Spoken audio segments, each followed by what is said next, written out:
नमस्कार, जय जोहार संगवारी हो। तो आप मन के स्वागत है हमारे वीडियो में। संगवारी हो, आज हम बात करबो छत्तीसगढ़ के उभरता सुपरस्टार धनेश साहू के बारे में। ये संगवारी हो, अपन सोशल मीडिया में एक देखा तो वो बार बार चर्चा था कि धनेश साहू बहुत एटीट्यूड है, बहुत घमंडी है।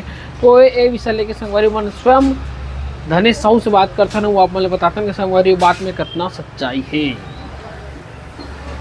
आप मन के का कहना है?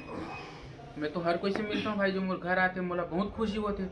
एक टाइम में घर पूरा सुनना रहा है, लेकिन अब भाई बहनी मन आते मिले बर तो खुशी होते है। मैं हर कोई से प्यार से ही मिलता हूँ। वो तो इंटरनेट वाले मन मुझे बदनाम करके रखे हैं यार। आप मन देखे हो, वीडियो भी देखे हो, धनेश भाई घमंडी है। मैं सब देखता हूँ, और वो सब एक गलत फहमी के शिकार है जो ये सब वीडियो बनाते। और मैं बोल सकता हूँ यहाँ सोच के फर्क है। अब मैं यहाँ कोई शूटिंग में बिजी हूँ, इतना इतना टीम मेंबर ला लेके काफ़ी क्राउड हो जाते अभी तो शूटिंग करते हुए। अगर वो बीच में कोई भाई मन आवा थे मुझसे मिले बर, और वो मैं बोला था कि रिक्वेस्ट भी करा था कि भाई मात्र 10 मिनट की मैं टाइम देता हूँ, फिर मैं आके फ़ोटो खिंचाता हूँ। तो यहाँ सोच के फ़र्क है। वो जगह में ये भी सोच सकते कि हाँ धनेश भैया जो है बहुत ज़्यादा बिजी है शूटिंग में, जेकर वजह से मिल नहीं पाते।